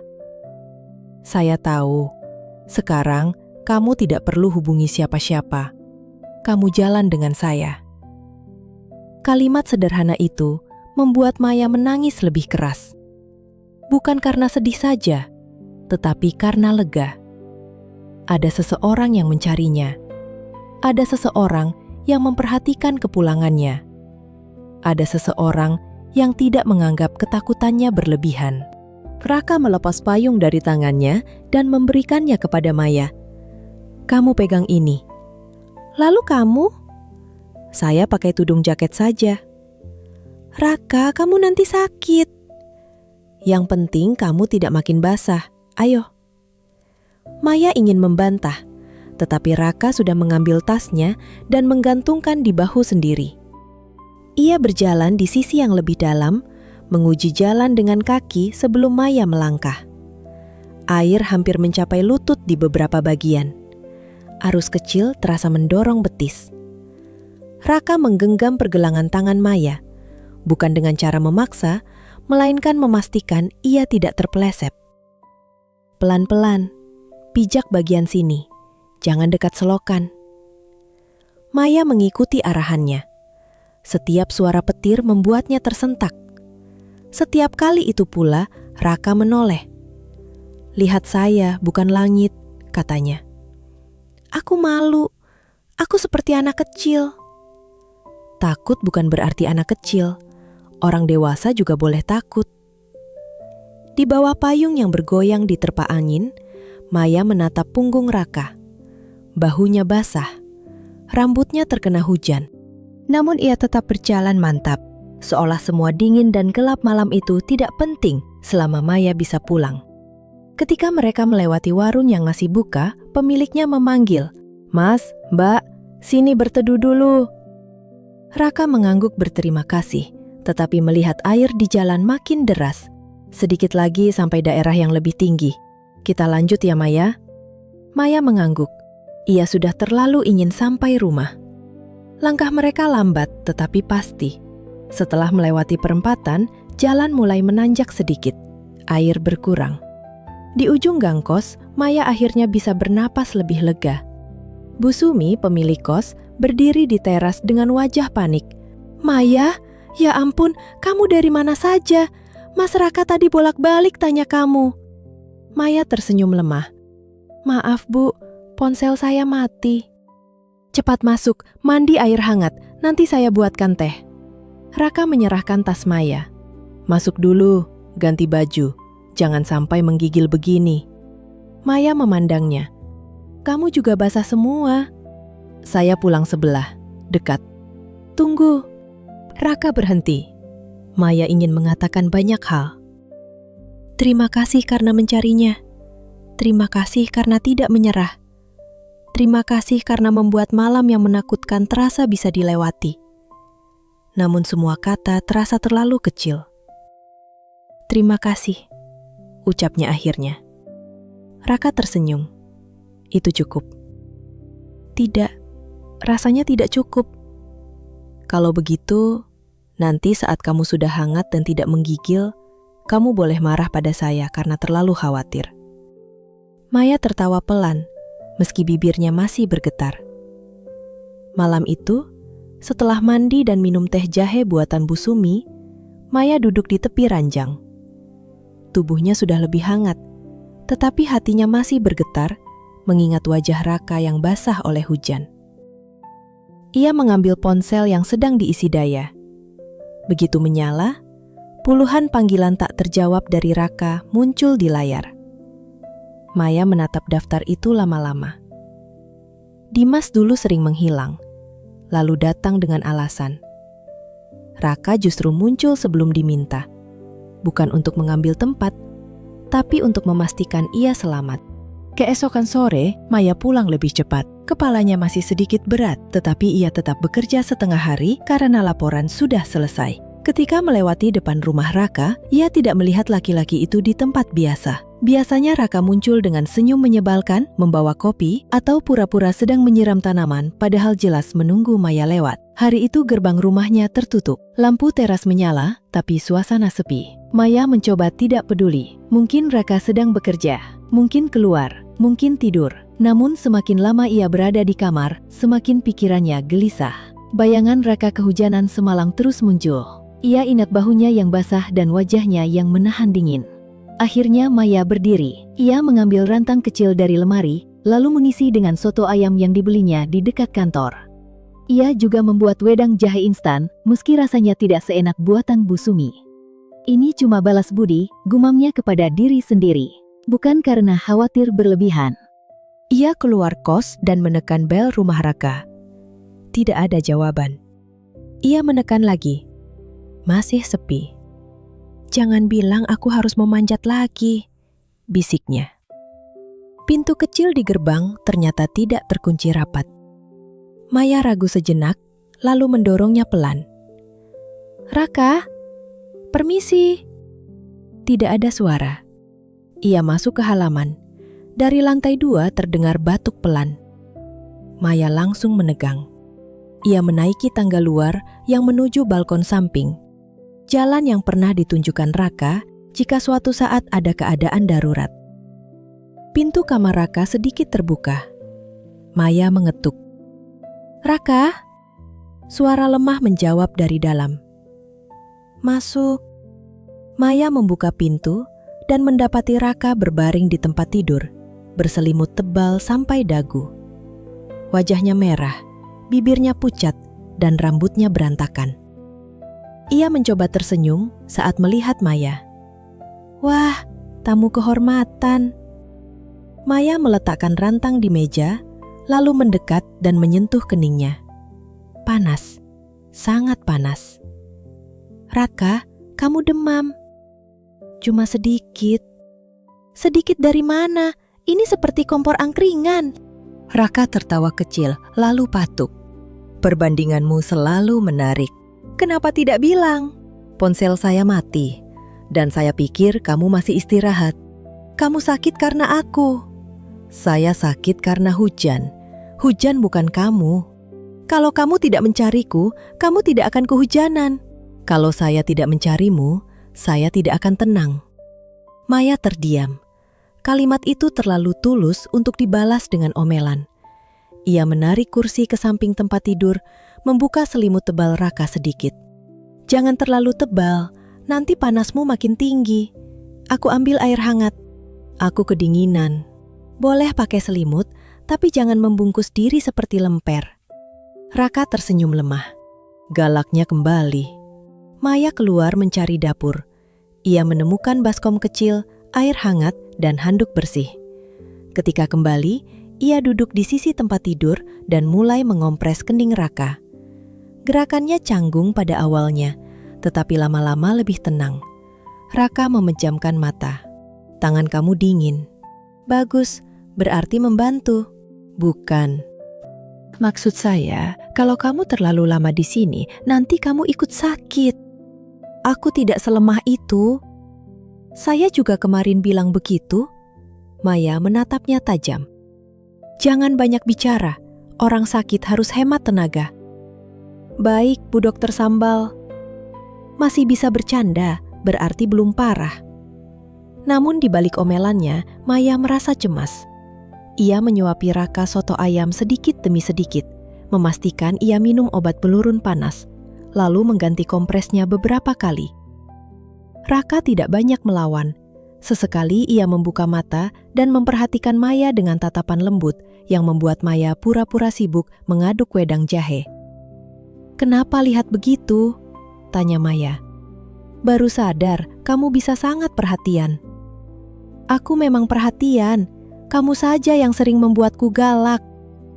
"Kalau galatnya seperti ini, saya rela sakit sebentar." "Jangan sembarangan bicara, aku tidak suka orang sakit." Karena khawatir. Maya diam, pipinya menghangat. Ia berdiri terlalu cepat. "Aku ambil air lagi." Raka tersenyum tipis, tetapi tidak menggoda lebih jauh. Beberapa jam kemudian, panasnya mulai turun sedikit. Di luar, hujan kembali rintik-rintik, tetapi tidak sederas semalam. Maya duduk di kursi sambil menunggu Raka tertidur. Matanya memperhatikan wajah laki-laki itu. Biasanya Raka selalu tampak cerah, penuh candaan. Dalam demam, ia terlihat lebih rapuh, lebih manusiawi. Maya menyadari sesuatu yang membuat dadanya berdebar. Ia tidak hanya merasa berterima kasih, ia takut kehilangan kehadiran Raka, takut suatu hari pulang ke gang dan tidak menemukan senyum itu lagi, takut tidak mendengar candaan tentang sambal, tidak melihatnya berdiri di sisi jalan, tidak ada orang yang berkata bahwa ia boleh sembuh pelan-pelan. Perasaan itu datang diam-diam, seperti hujan kecil yang awalnya tidak diperhatikan, lalu membuat tanah basah seluruhnya. "Apa yang kamu lakukan padaku, Raka?" bisiknya pelan. Raka tidak menjawab, ia sudah tertidur. Maya duduk lebih lama dari yang ia rencanakan. Ketika akhirnya ia hendak pulang, Raka bergerak sedikit dan membuka mata. "Maya?" "Iya, aku pulang dulu. Kamu istirahat." "Terima kasih sudah datang. Kamu juga datang saat aku takut. Itu beda." "Tidak ada yang beda.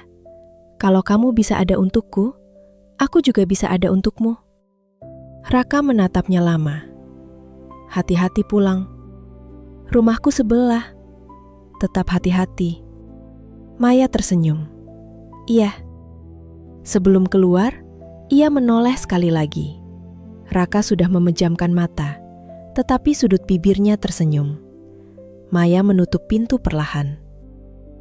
Malam itu, di kamarnya sendiri, Maya tidak langsung tidur. Ia duduk di dekat jendela, mendengarkan suara hujan yang kali ini terasa lebih ramah.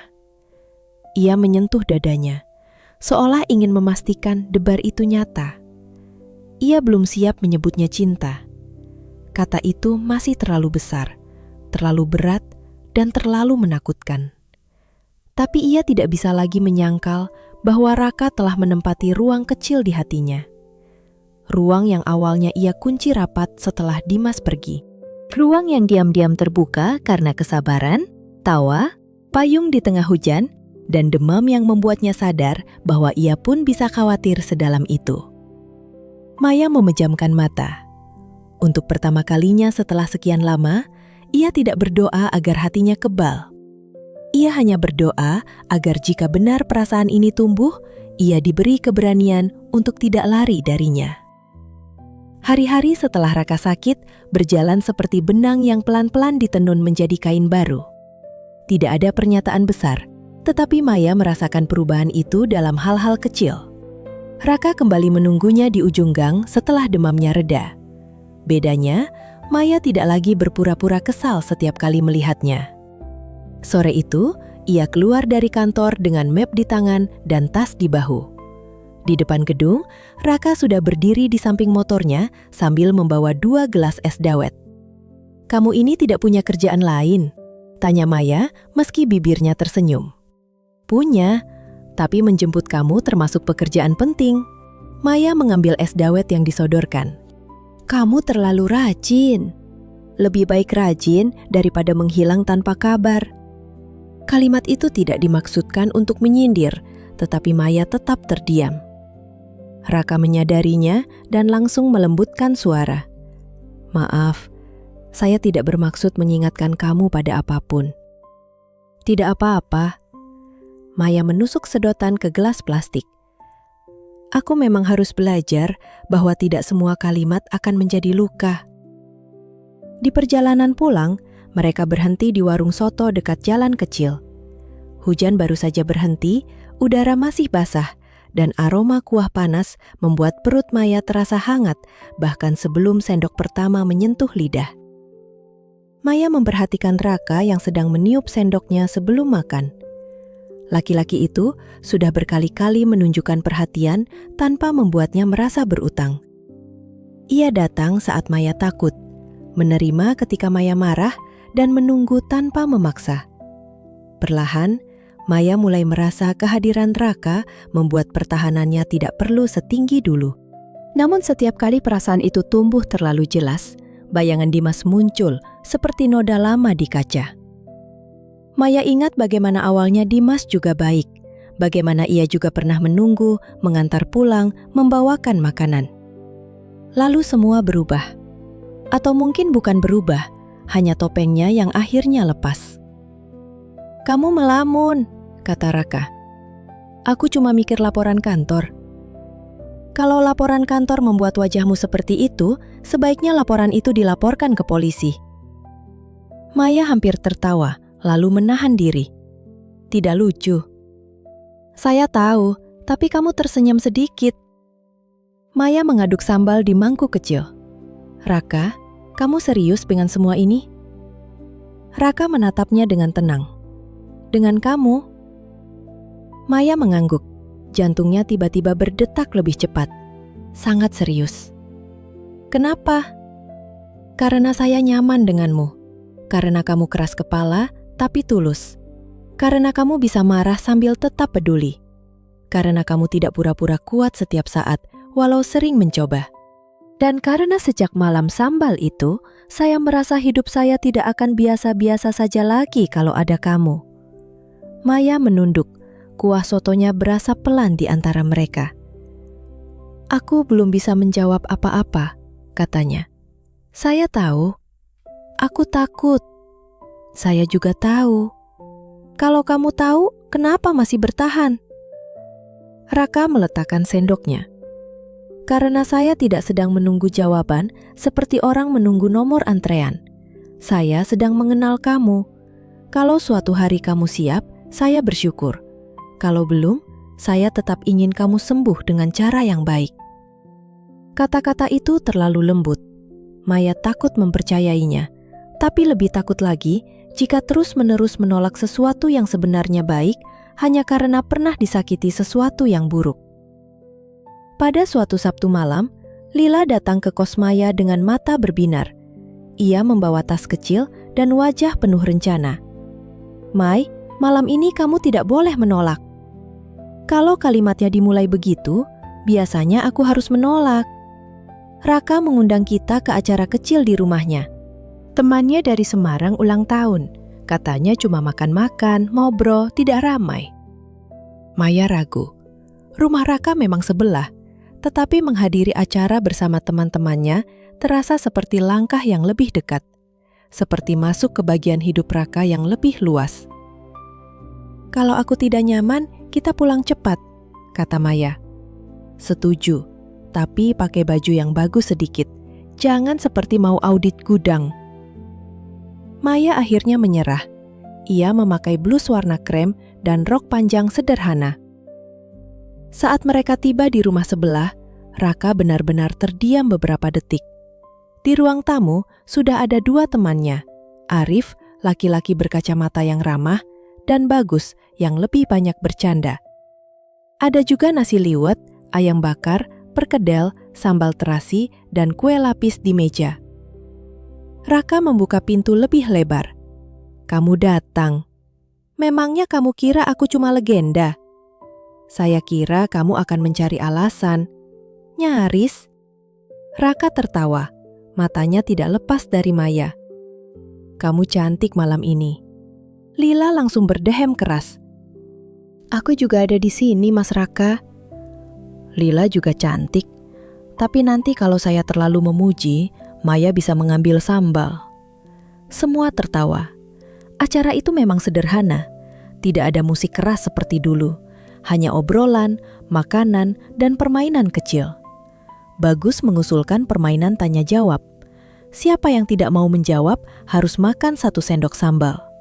Karena pengalaman masa lalu, semua orang langsung menoleh ke Maya, membuatnya mendelik kesal.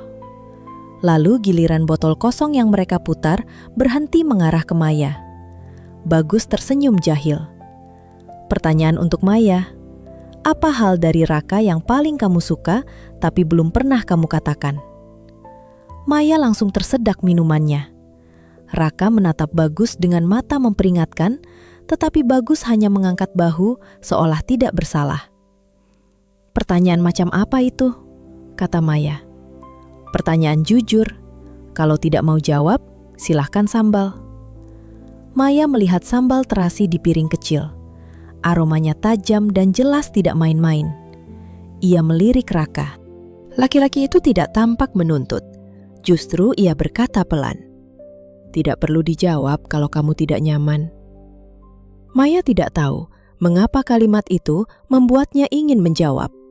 Ia menarik napas. Yang paling aku suka dari Raka, Maya berhenti. Semua orang dia menunggu. Dia tidak membuatku merasa harus cepat-cepat menjadi orang yang sudah sembuh. Ruang tamu mendadak hening, bahkan Lila tidak menggoda. Raka menatap Maya dengan wajah yang sulit dibaca, campuran haru dan syukur. Bagus menggaruk kepala. Wah, saya kira jawabannya senyum atau tinggi badan. Makanya jangan terlalu sering berpikir dangkal, kata Lila. Tawa kembali muncul, tetapi Maya merasa sesuatu di dalam dirinya terbuka sedikit lebih lebar. Setelah beberapa putaran, giliran Raka yang mendapat pertanyaan dari Lila. Mas Raka, kalau Maya tidak pernah siap menerima perasaanmu, kamu akan bagaimana? Maya membeku. Lil, maaf, tapi aku ingin tahu, dia sahabatku. Raka tidak langsung menjawab. Ia memandang Maya dulu, seolah meminta izin untuk berbicara jujur. Saya akan sedih, katanya akhirnya. Tapi saya tidak akan membenci Maya. Perasaan saya pilihan saya. Menunggu juga pilihan saya. Kalau pada akhirnya jawabannya bukan saya, itu bukan berarti Maya salah. Hati manusia memang tidak bisa dipaksa. Maya menggenggam ujung roknya. Dadanya terasa penuh. Ia menunduk karena takut matanya terlihat basah. Acara berlanjut, tetapi Maya tidak banyak bicara setelah itu. Ia makan sedikit, tertawa ketika perlu, lalu duduk di dekat jendela. Raka memperhatikannya dari jauh.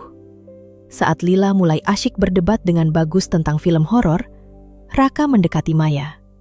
Kamu mau udara segar? Maya mengangguk. Mereka keluar ke teras belakang. Langit malam bersih setelah hujan sore. Ada aroma tanah basah dan bunga melati dari pot dekat pagar. Suara teman-teman mereka terdengar samar dari dalam rumah. Pertanyaan Lila terlalu berat, kata Maya. Dia peduli padamu. Aku tahu. Kamu marah? Tidak. Aku cuma takut jawabanmu membuatku makin bingung. Raka bersandar pada pagar teras. Maya, saya tidak ingin kamu merasa dikejar. Saya pernah bilang, saya bisa menunggu. Bagaimana kalau lama? Tidak apa-apa. Bagaimana kalau sangat lama? Saya tetap di sini selama kamu mengizinkan. Bagaimana kalau suatu hari kamu lelah? Raka menatapnya lurus. Kalau saya lelah, saya akan bicara. Saya tidak akan menghukum kamu dengan diam. Saya tidak akan membuatmu menebak-nebak seperti orang mencari sandal di masjid setelah sholat Jumat. Maya hampir tertawa, tetapi air matanya lebih dulu jatuh. Raka terlihat panik kecil. Maaf, perumpamaan saya buruk? Tidak, aku hanya capek takut terus. Setiap kali kamu baik, aku senang. Tapi setelah itu aku takut. Takut suatu hari kamu berubah. Takut aku sudah percaya, lalu kamu pergi. Takut aku salah lagi. Raka tidak langsung mendekat. Ia membiarkan Maya punya ruang. Saya tidak bisa menjanjikan hidup tanpa masalah. Tapi saya bisa berjanji untuk tidak mempermainkanmu. Kalau saya marah, saya akan bicara. Kalau saya punya masalah, saya tidak akan mencari pelarian di tempat lain. Kalau saya mencintai, saya akan menjaganya, bukan menyembunyikannya. Maya menutup wajah. Kamu selalu tahu harus bicara apa? Tidak, saya sering tidak tahu. Saya hanya mencoba tidak menyakiti kamu. Maya menurunkan tangannya. Raka berdiri di hadapannya, cukup dekat untuk dirasakan kehadirannya, cukup jauh untuk tetap menghormati batasnya. Maya sadar, selama ini Raka selalu begitu. Tidak pernah merebut ruang, tidak pernah memaksa masuk. Ia hanya mengetuk pelan, lalu menunggu di luar sampai Maya sendiri yang membuka. Raka, bisik Maya. Ya, aku belum bisa bilang aku siap sepenuhnya. Saya mengerti. Tapi aku ingin mencoba. Bukan karena kasihan padamu. Bukan karena kamu sudah menunggu. Tapi karena aku mulai percaya bahwa mungkin tidak semua cinta akan berakhir seperti luka lama. Wajah Raka berubah. Ada cahaya yang pelan-pelan muncul di matanya. Maya, kamu yakin? Aku tidak yakin pada semuanya. Tapi aku ingin mengenalmu lebih jauh, dengan cara yang lebih serius. Raka tersenyum, lalu tertawa kecil seperti orang yang baru mendapat kabar baik, tapi takut terlalu keras merayakannya. Boleh saya bahagia sekarang? Boleh, tapi jangan berlebihan. Sulit. Saya sudah ingin keliling kampung bawa pengeras suara. Jangan, nanti aku tarik kembali. Tidak jadi. Saya bahagia dalam hati saja. Maya tersenyum. Untuk pertama kalinya, ia tidak merasa senyum itu sebagai pengkhianatan terhadap luka lamanya. Mungkin luka memang tidak harus hilang seluruhnya sebelum seseorang boleh bahagia lagi. Mungkin kebahagiaan juga bisa menjadi obat. Malam itu, ketika Maya pulang ke kos, Raka hanya mengantar sampai gerbang kecil. Ia tidak mencoba menggenggam tangan Maya lebih lama dari yang Maya izinkan. Ia hanya berdiri di bawah lampu teras, senyumnya masih belum hilang. Terima kasih karena mau mencoba, katanya. Jangan membuatku menyesal. Saya akan berusaha membuatmu bersyukur. Maya masuk ke kamar dengan pipi panas. Ia duduk di tepi ranjang dan menatap bunga melati di pot kecil dekat jendela. Udara malam membawa wangi tanah basah.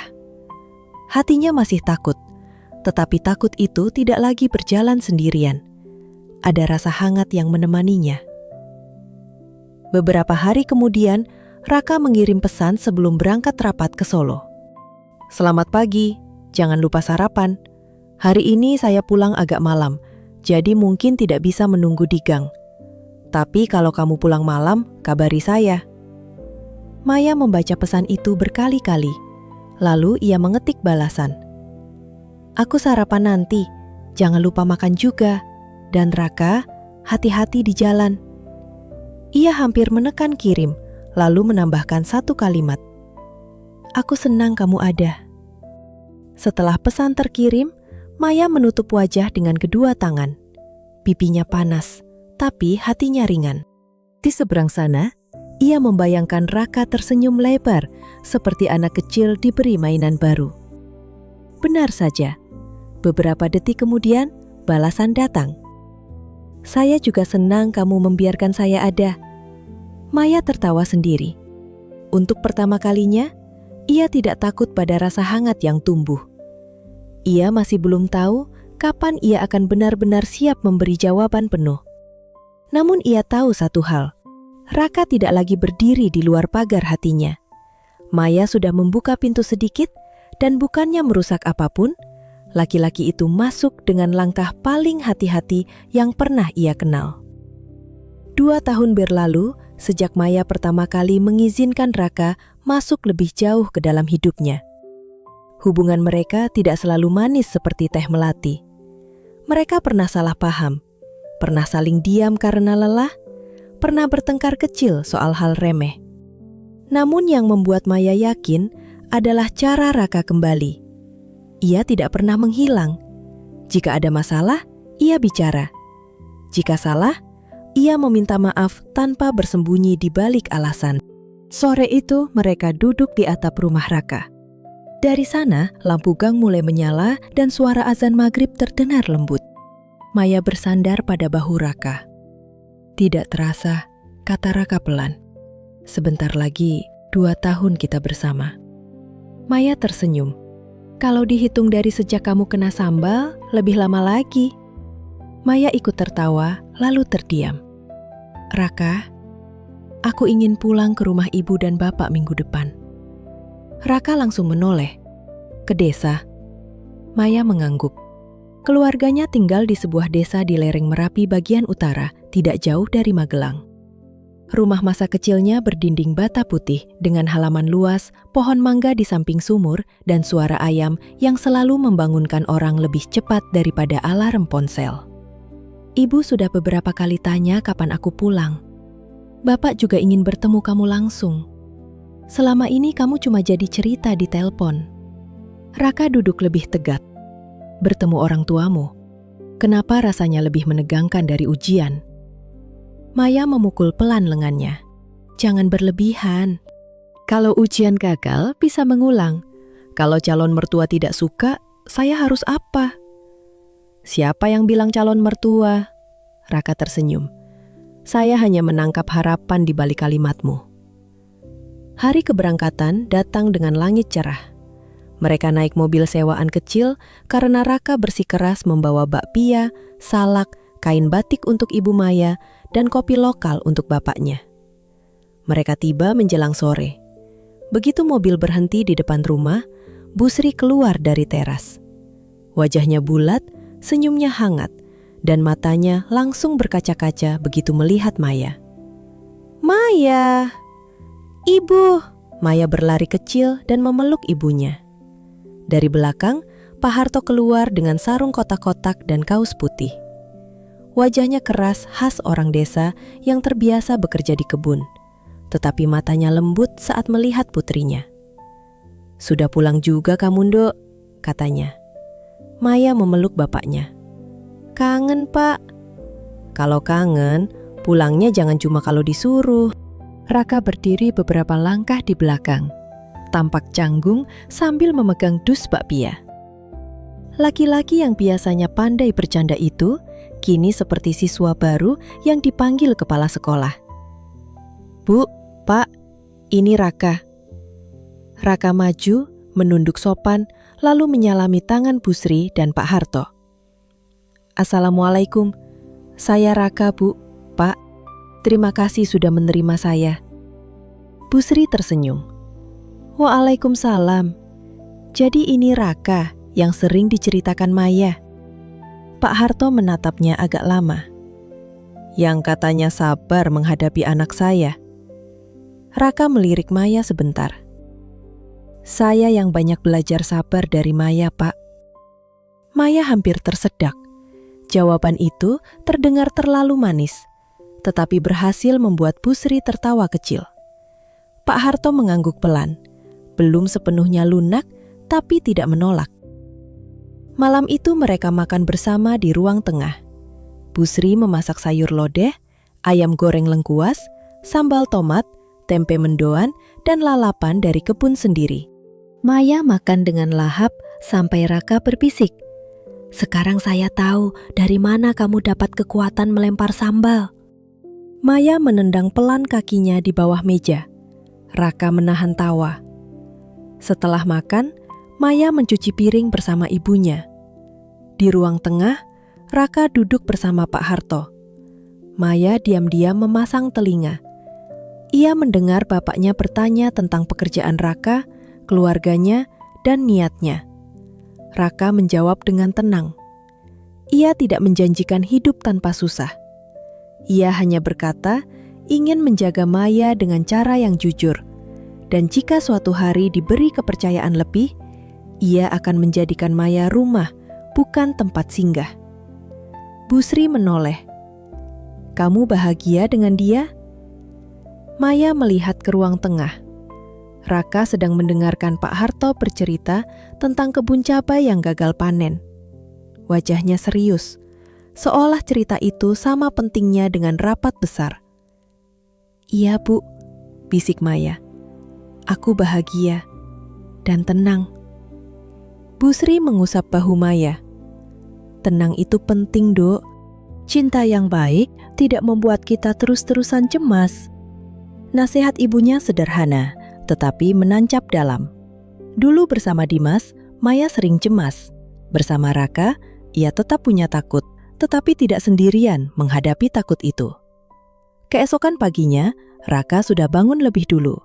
Maya menemukannya di halaman belakang, membantu Pak Harto membersihkan rumput dekat kandang ayam.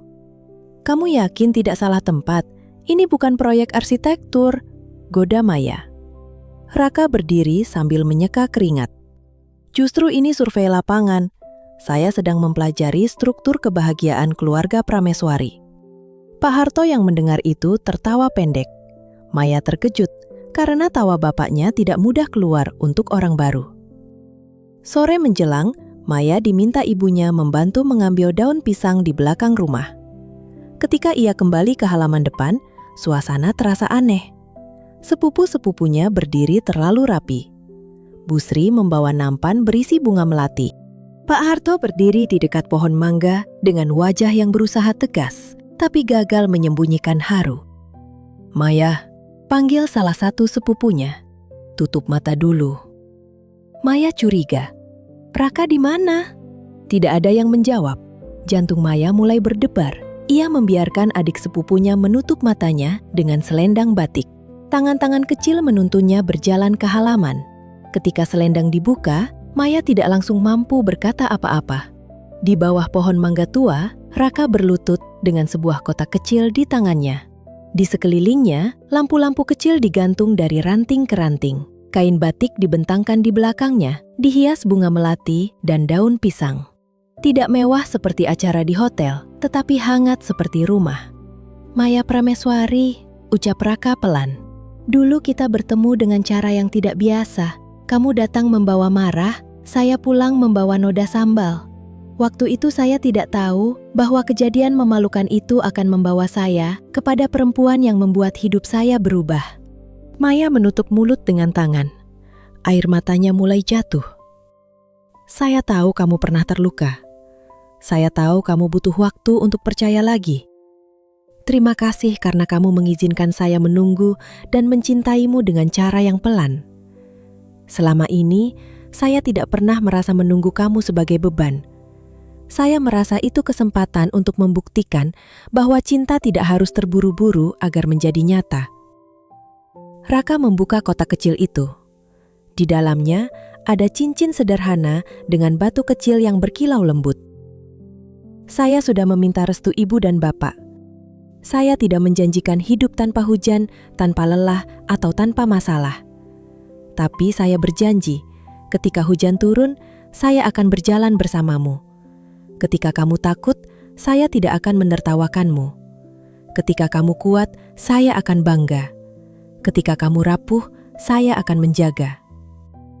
Raka menatapnya dengan mata berkaca-kaca. "Jadi Maya, maukah kamu menikah dengan saya?" Halaman rumah sunyi. Bahkan anak-anak yang biasanya tidak bisa diam ikut menunggu. Maya memandang ibunya, lalu bapaknya. Pak Harto mengangguk pelan. Dalam anggukan itu ada restu yang tidak perlu dijelaskan. "Dulu aku kira cinta akan selalu membuatku takut," kata Maya di antara tangis. "Tapi kamu mengajariku bahwa cinta yang baik tidak memaksa, tidak menyakiti, dan tidak membuat seseorang kehilangan dirinya sendiri. Bersamamu, aku tidak merasa harus sempurna. Aku hanya merasa diterima." Raka menahan napas. Maya tersenyum sambil menangis. "Iya Raka, aku mau menikah denganmu." Sorak keluarga langsung pecah. Bu Sri menangis sambil tertawa. Pak Harto mengusap sudut matanya, lalu pura-pura batuk ketika Maya melihatnya. Raka berdiri dengan tangan gemetar dan memasangkan cincin ke jari Maya. Setelah itu, Ia memeluk Maya erat, tetapi tetap lembut.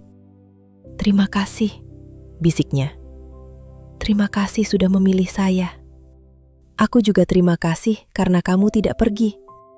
Raka tertawa kecil di sela air mata. "Saya sudah bilang, saya sabar. Walau kadang sabar saya dibantu wedang jahe dan doa ibu." 5 bulan kemudian, mereka menikah di desa itu. Akad berlangsung sederhana di masjid dekat rumah. Maya mengenakan kebaya putih dengan kain batik sogan, rambutnya dihias rangkaian melati. Raka memakai peskap sederhana dan belangkon, tampak gugup sampai Bagus berbisik agar ia bernapas sebelum pingsan. Resepsi mereka tidak mewah, tetapi penuh tawa. Ada nasi liwet, gudeg, ayam bacem, sambal goreng krecek, es dawet, dan jajanan pasar.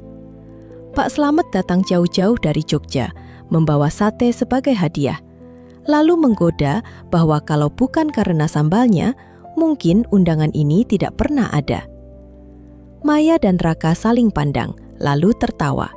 Benar juga, nasib kadang datang tidak dengan wangi bunga, melainkan dengan noda sambal di jaket orang asing. Setelah menikah, mereka membuka kedai kopi dan makanan rumahan di dekat jalan desa. Namanya sederhana, Kedai Pulang. Raka merancang ruangnya dengan jendela besar menghadap sawah, sementara Maya mengatur keuangan, resep, dan menu.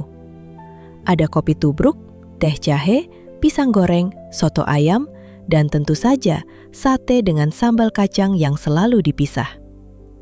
Waktu terus berjalan. Rumah kecil mereka berdiri tidak jauh dari kedai, dengan halaman yang ditanami melati, cabai, dan pohon mangga muda pemberian Pak Harto. Maya kadang masih punya rasa takut. Ada hari-hari ketika kenangan lama muncul tanpa diundang. Namun kini, ia tidak menanggungnya sendiri. Pada tahun kedua pernikahan mereka, seorang bayi perempuan lahir di keluarga kecil itu. Mereka menamainya Kirana, cahaya yang indah. Ketika Maya menggendong putrinya untuk pertama kali, ia menangis lagi. Raka berdiri di samping ranjang, wajahnya basah oleh air mata. Tangannya gemetar saat menyentuh jari kecil Kirana. "Dia kecil sekali," bisik Raka. "Jangan menangis terlalu keras," kata Maya lemah. "Nanti dia kira ayahnya lebih bayi darinya." Raka tertawa sambil menghapus wajah.